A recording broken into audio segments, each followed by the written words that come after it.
Selamat malam rekan-rekan semuanya. Perkenalkan nama saya Nadine Tiara. Pada kesempatan kali ini saya akan mempresentasikan ujian akhir semester saya mata kuliah Bisnis Intelijen. Sebelumnya saya mengucapkan terima kasih kepada dosen pengampu saya, Bapak Muhammad Ifwanisa Putra, Eskom Mkom, selaku dosen pengampu mata kuliah ini. Untuk bagian pertama, saya akan menjelaskan apa itu bisnis intelijen. Bisnis intelijen adalah sebuah konsep dan teknologi yang digunakan untuk mengumpulkan, menganalisis, menyajikan, dan menyediakan informasi bisnis yang relevan dan bermanfaat bagi perusahaan atau organisasi dalam mengambil keputusan. Saya akan menjelaskan beberapa aplikasi BI. Yang pertama ada laporan keuangan. BI dapat digunakan untuk mengumpulkan data keuangan dari berbagai sumber, sistem akuntansi, dan menyajikannya dalam bentuk laporan yang mudah dipahami. Laporan ini dapat membantu memantau kinerja keuangan perusahaan, mengidentifikasi tren, dan membuat strategi keuangan. Yang kedua ada analisis penjualan. Dengan BI, perusahaan dapat mengumpulkan data penjualan dari berbagai toko atau cabang, menganalisis performa produk, mengidentifikasi pola pembelian pelanggan, dan memprediksi permintaan di masa depan. Analisis semacam ini dapat mengoptimalkan strategi penjualan dan pemasaran. Yang ketiga, ada dashboard kinerja bisnis. BI dapat menciptakan dashboard yang interaktif yang menyajikan informasi kunci tentang kinerja bisnis secara real-time. Dashboard ini dapat mencakup indikator kinerja utama atau key performance indicator seperti tingkat penjualan, labah kotor, tingkat kepuasan pelanggan, dan lainnya yang memudahkan manajemen dalam memantau kinerja bisnis secara efisien. Yang keempat, ada analisis pelanggan.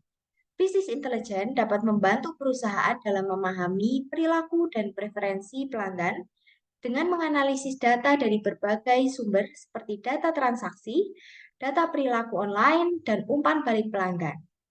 Dengan informasi ini, perusahaan dapat meningkatkan pengalaman pelanggan dan mempersonalisasikan layanan mereka. Dan yang terakhir ada analisis pasar. BI dapat digunakan juga untuk mengumpulkan dan menganalisis data pasar, termasuk tren industri, perilaku pesaing, dan permintaan pasar. Informasi ini dapat membantu perusahaan untuk mengidentifikasi peluang baru dan menyesuaikan strategi bisnis mereka sesuai dengan perubahan pasar. Untuk selanjutnya, saya akan menjelaskan bagaimana langkah-langkah penggunaan Power BI. Semoga video ini dapat membantu.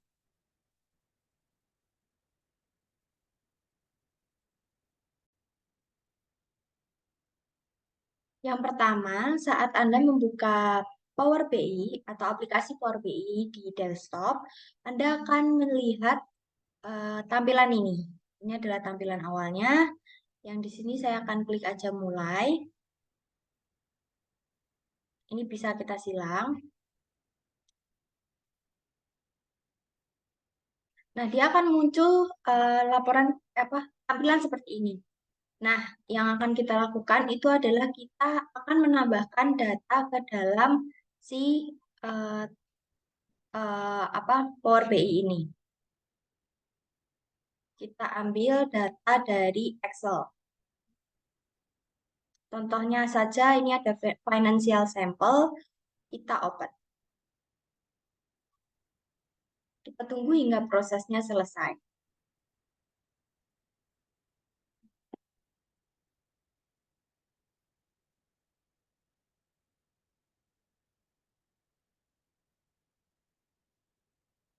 Oke, di sini kita bisa centang di financial dan sheet one.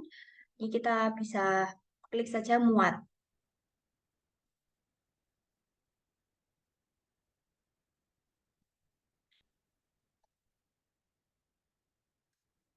Oke, kita tunggu hingga prosesnya selesai.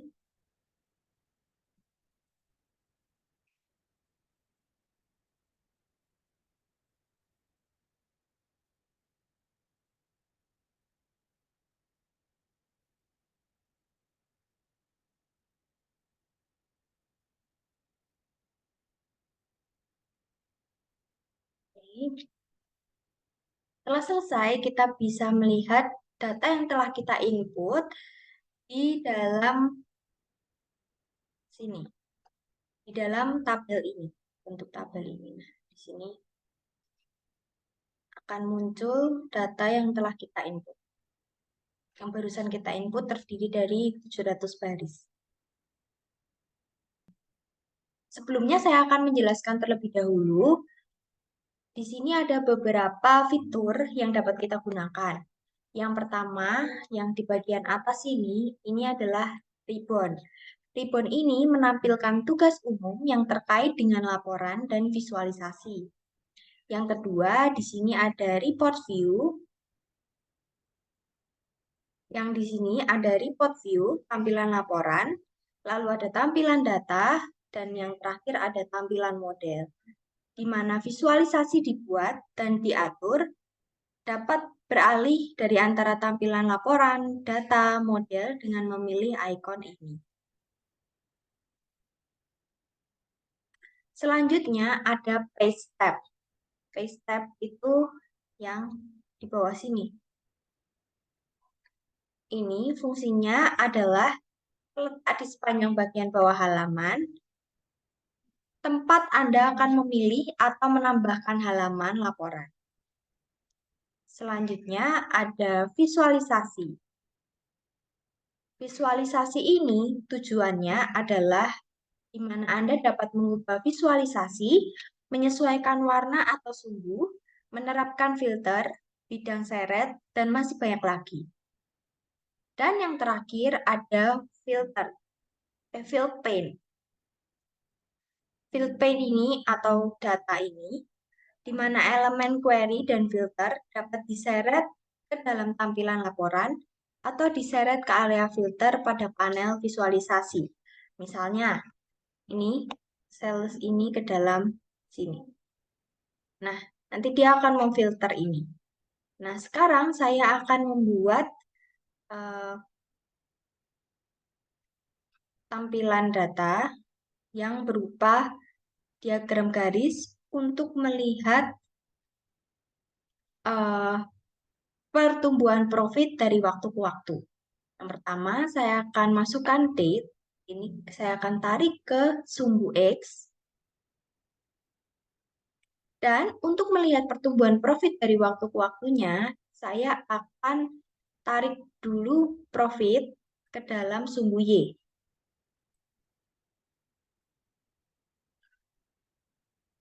Nah, ini langsung terlihat seperti ini. Langsung muncul tampilan seperti ini. Dari tahun 2013 menuju tahun 2014, profitnya ini tuh meningkat dari tahun ke tahun, dari bulan ke bulan.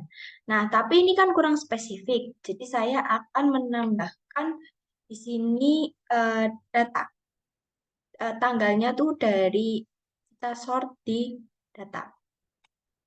Sehingga muncul tampilan seperti ini. Nah, di sini sudah lumayan spesifik.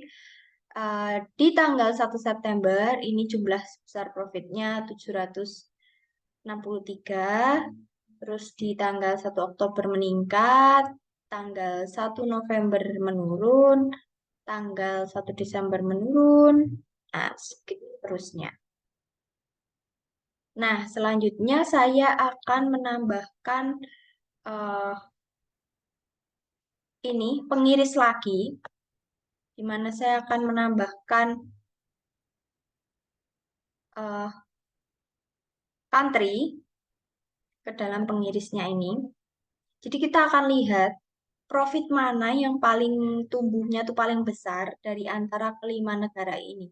Jika kita klik Kanada, maka ini akan muncul profit yang dihasilkan oleh uh, negara Kanada.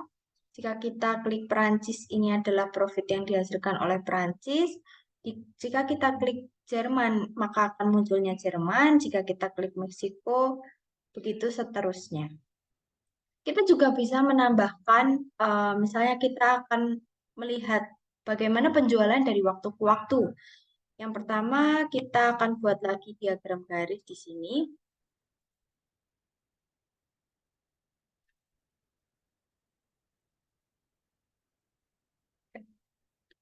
akan buat diagram garis lagi. Lalu untuk sumbu X, seperti biasa kita akan tambahkan tanggal, jangan lupa tanggalnya kita ubah lagi menjadi date. Lalu kita akan masukkan sales atau penjualan, atau bisa juga unit sold. Unit sold kita tambahkan di sumbu X. Ya, ini seperti ini. Sudah muncul unit sold-nya berapa dan sesuai dengan tanggalnya. Dan di sini saya akan lihat ini untuk yang di United States of America. Bagaimana jika di Kanada, maka semua data ini tuh akan berubah. Di France juga, di Germany, di Meksiko, dan gitu seterusnya. Nah, jika sudah selesai visualisasi datanya, ini kita juga bisa ganti-ganti untuk di bagian warnanya. Misalnya kita mau ganti warna menjadi eh,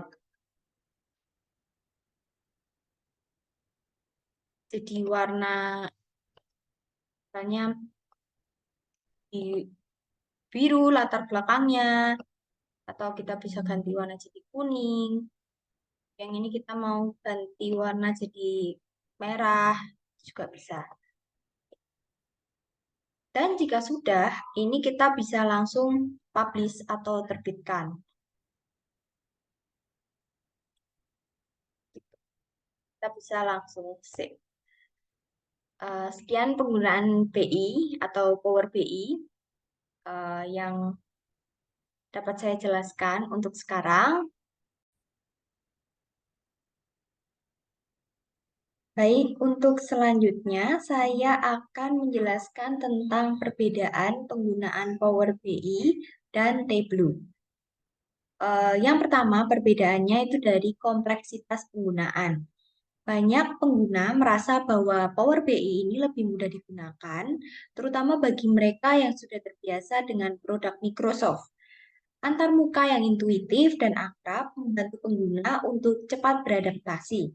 Sedangkan Tableau itu cenderung menargetkan penggunaan profesional dengan tingkat keahlian yang lebih tinggi dalam analisis data. Hal ini menawarkan lebih banyak fleksibilitas dan kompleksitas dalam hal analisis dan visualisasi data. Selanjutnya ada integrasi. Power BI memiliki integrasi yang kuat dengan layanan cloud Microsoft seperti Azure, Office 365, dan Dynamics 365. Jika perusahaan menggunakan lingkungan teknologi Microsoft secara luas, Power BI akan menjadi pilihan yang alami karena integrasi yang mudah. Sedangkan Tableau juga memiliki kemampuan integrasi data yang baik, tetapi mungkin memerlukan langkah-langkah tambahan untuk mengintegrasikan dengan lingkungan teknologi non-Microsoft. Selanjutnya ada visualisasi dan interaktivitas. Tableau sering dianggap lebih unggul dalam hal visualisasi dan interaktivitas. Alatnya memungkinkan pengguna untuk dengan mudah membuat visualisasi yang dinamis dan menarik. Power BI juga menyediakan berbagai visualisasi yang kuat, namun beberapa pengguna menganggap Tableau lebih kuat dalam hal ini.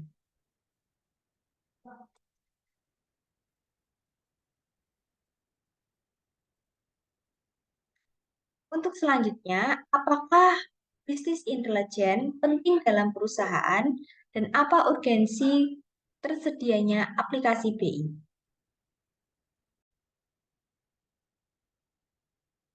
Berikut adalah beberapa urgensinya.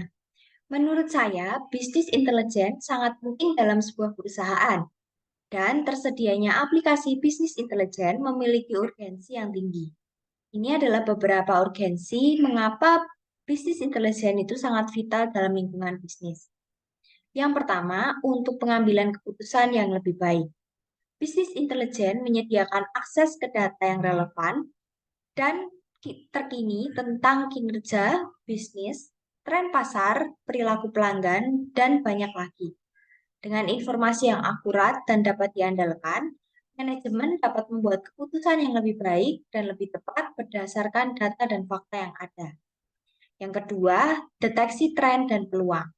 Bisnis intelijen memungkinkan perusahaan untuk menganalisis data dari berbagai sumber dan mengidentifikasi tren, pola, dan peluang baru.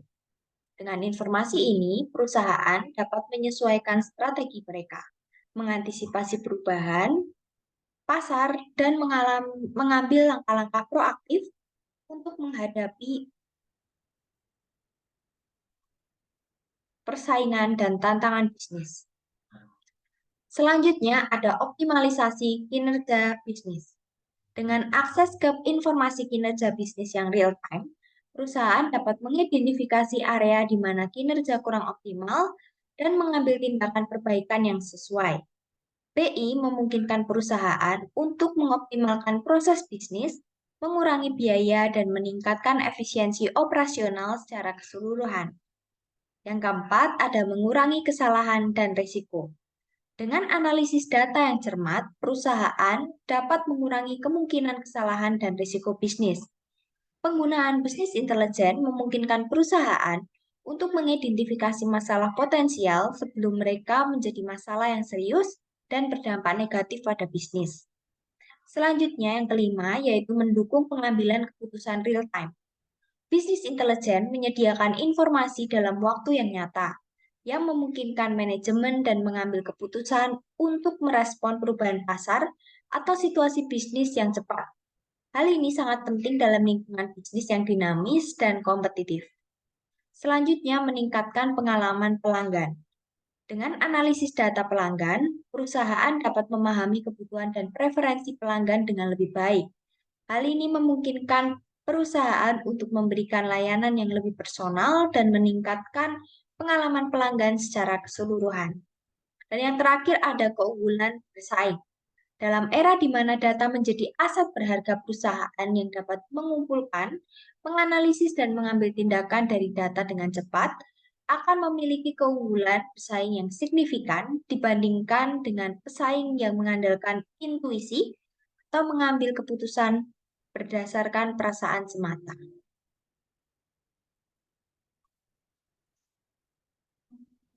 Selanjutnya, saya akan menjelaskan bagaimana langkah-langkah menggunakan Tableau.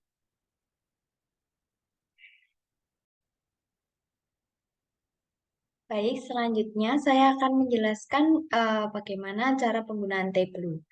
Berikut, berikut ini adalah tampilan awal ketika kita membuka aplikasi Tableau. Dia akan muncul tampilan seperti ini. Ada sheet 1, lalu ada column, ada row, ada eh, menu-menu di atas ini seperti file, data, worksheet, dashboard, story analysis, dan lain sebagainya. Selanjutnya, saya akan menginput data ke dalam Tableau ini dengan cara mengklik data, lalu new data source. Di sini kita klik more di to a file ini, lalu kita bisa cari, saya akan menambahkan data ini, Netflix title.csv.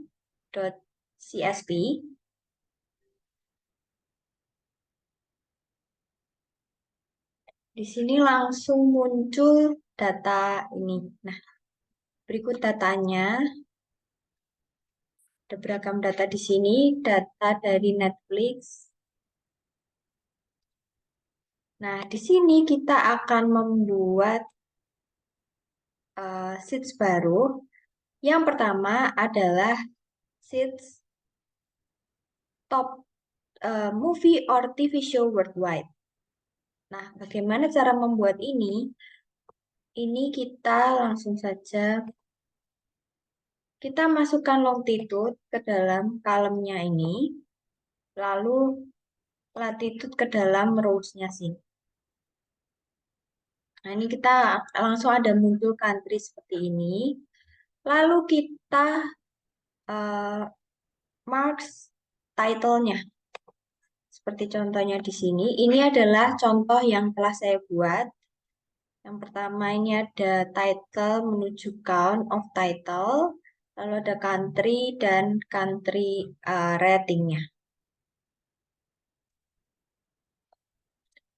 title-nya kita langsung tempel ke sini. Nah, ini kita ubah measure-nya menjadi count. Lalu kita masukkan rating ke dalam detail. Ini kita ganti measure-nya menjadi count rating.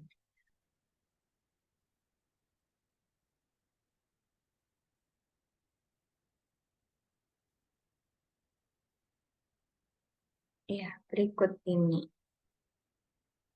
Ini adalah contoh dari United States, count of title-nya 2023 dan ratingnya itu 14. Di sini langsung muncul semua eh, negara-negara yang memiliki judul-judul. Seperti Ukraine ini ada 2 judul, contoh Indonesia ada 44 judul dan ratingnya 4. Dan ini bisa kita ganti nama sheet-nya menjadi movie or TV shows worldwide. Nah, di sini kita juga bisa ganti warnanya nih, edit colors. Lalu misal kita mau ganti warna merah sesuai dengan tema Netflix, kita apply. Dan ini bisa ganti warna merah. Selanjutnya, jika kita ingin menambahkan sheet baru, ini kita akan buat sheet baru lagi. Kita akan buat top 10 director with the most films and TV show.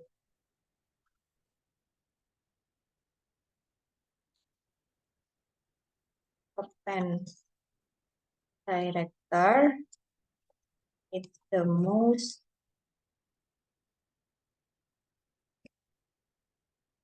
movie or TV. Ini langsung muncul di sini title-nya.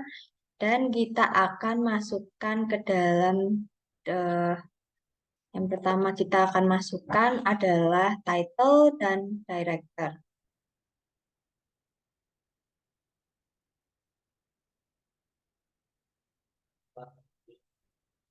Directornya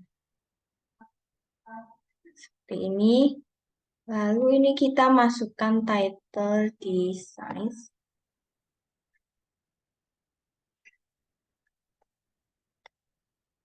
Ini kita measure-nya kita ganti count. Lalu kita ubah ke ini. Nah, si title ini kita ganti lagi menjadi duration. Salah, director ini ke detail. Nah, director ini kita akan masukkan ke dalam filter, di mana kita akan mencari top 10-nya by title. Kita klik OK. Nah, kita akan menghilangkan yang director yang tidak mempunyai nama. Jadi ini kita klik exclude. Nah, ini adalah top 10 director with the most movie or TV show. Ini adalah uh, top 10 director. Lalu kita ganti warnanya menjadi merah. Dan begitu selanjutnya kita bisa menambahkan sheets. Lalu untuk menambahkan dashboard, kita bisa klik yang di sini sebelahnya untuk menambahkan dashboard. Nah, ini kita ada 2 dashboard yang sudah kita buat. Yang pertama ada movie on TV show. Ini bisa langsung kita klik aja 2 kali. Lalu kita sesuaikan ukurannya. Ini kita bisa perkecil ataupun perbesar. Selanjutnya eh, ini kita akan buat melebar ya. Selanjutnya saya akan memasukkan top 10 director.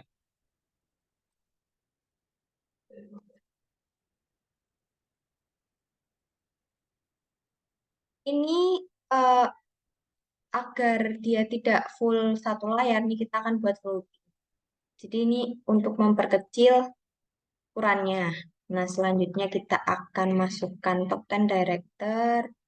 Ini bisa kita klik 2 kali aja. Dan ini juga kita harus buat voting untuk memperkecil ukurannya.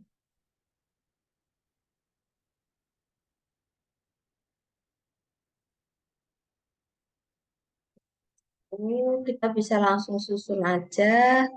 Selanjutnya, saya akan mengganti warna background dashboard ini menjadi warna hitam dengan cara mengklik dashboard, lalu format. Nah, dashboard shading-nya ini kita ganti warna hitam karena Netflix itu kan identik dengan warna hitam dan merah. Selanjutnya, ini kita ganti warna title-nya. Kita bisa ganti warna title-nya di sini. Kita klik 2 kali, lalu untuk title ini kita ganti warna putih agar bisa terlihat. Itu juga yang satunya, ini juga kita ganti warna putih. Oke, kita lihat, sudah terlihat ya. Dan untuk yang lainnya, ini juga kita langsung bisa ganti untuk format, lalu warna worksheet-nya kita ganti warna hitam, jadi untuk background-nya warna hitam. Juga yang satunya, ini kita format juga, kita ganti warna hitam. Nah, ini kan gambar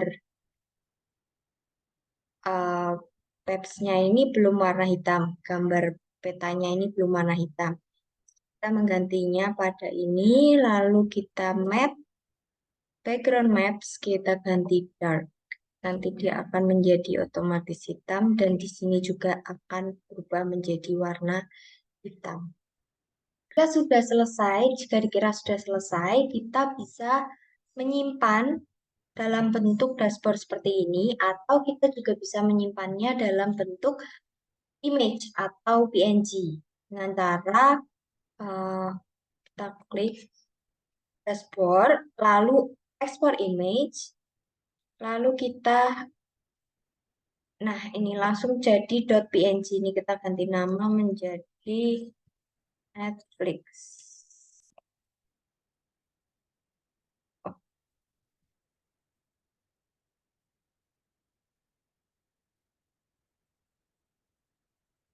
Berikut ini adalah tampilan dashboard yang telah saya buat sebelumnya. Ini ada top 10 director with the most film or TV show, movie or TV show worldwide, lalu ada number of movie or TV show per year, list movie and TV show, amount title based on rating, dan lain sebagainya dari Netflix. Sekian yang dapat saya sampaikan untuk Tableau. Jika ada kekurangan, saya mohon maaf.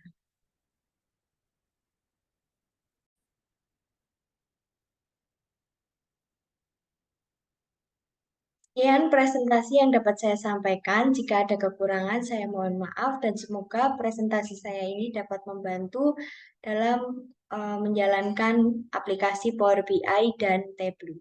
Sekian dan terima kasih.